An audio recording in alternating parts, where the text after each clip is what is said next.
In Learning Objective 5, we're going to discuss the key performance indicators that we can use to evaluate investment centers. And these two key performance indicators are return on investment and residual income. When we're looking at the evaluation of an investment center, it's a little different than the other centers that we have looked at. For example, a cost center, revenue center, profit center. Investment centers have to be held accountable not only for their profitability or their operating income, they also need to be held accountable for how efficiently they're actually using all of the assets in that particular investment center. Now, we need to recall what are assets. This is the company's or the investment center's cash, accounts receivable, property, plant, equipment, patents, goodwill. Okay, so how well are we using those assets to generate the profitability or the operating income for that particular center? So the key performance indicator, return on investment, is one of the most common that is used, and it does measure both profitability and efficiency. And it is simply operating income divided by our average total assets. So what we're determining with this return on investment calculation is how well am I using the assets, cash, accounts receivable, property, plant, and equipment, to generate income for my particular investment center. And most of the time we're going to have some target return on investment that our organization has deemed important, and we're going to be comparing our actual return on investment to what has been targeted for us. So to look at the two components of return on investment, once again, what is our profit margin? Simply operating income divided by sales. What are we saying here? What percentage of these net sales are being retained in my organization as income? That determines how profitable an organization is.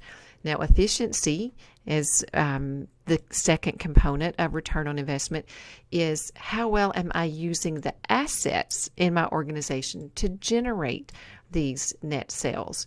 Okay, so not how necessarily only how profitable am I being, but am I generating the assets in the most efficient way that I possibly can?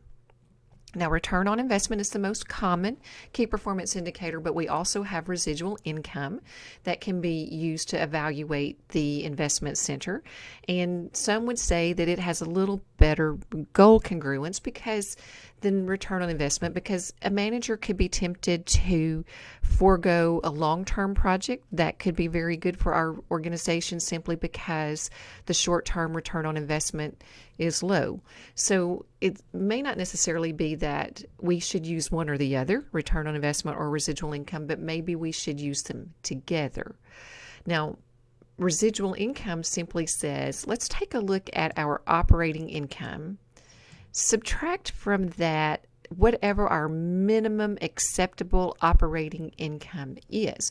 This is our residual income. So if we know our operating income, revenue minus expense, how does that compare to what we think should be a very good acceptable operating income? So we've got to figure out how to calculate this measure.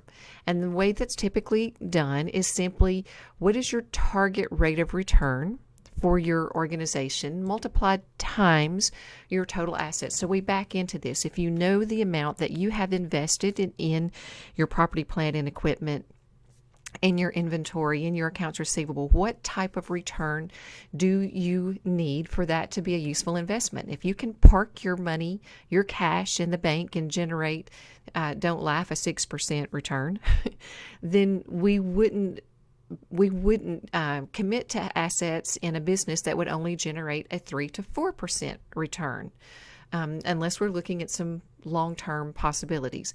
So we're trying to estimate the value of the assets that we have and what rate of return we should be able to generate from them.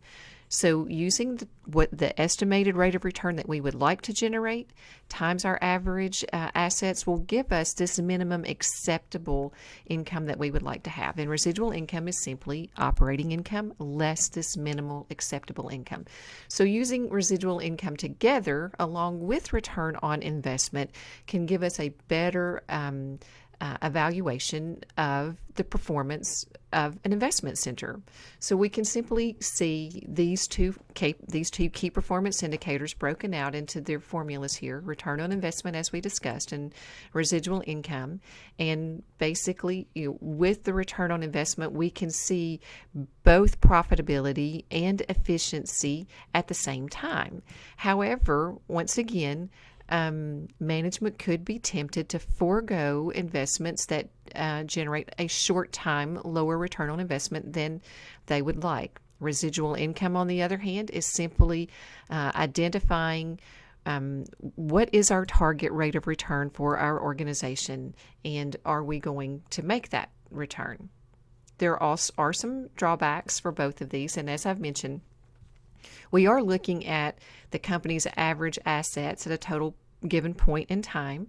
And so if inventory fluctuates, then your return on investment could fluctuate based on when you're calculating this ratio. If you have non-productive assets, machines that you aren't currently using in a particular production period, then they're contributing to your ratio when they're not actually generating return for you. And once again, it could be short term. So we want to be sure that managers focus on long-term efficiency and profitability for our organizations and not just short term.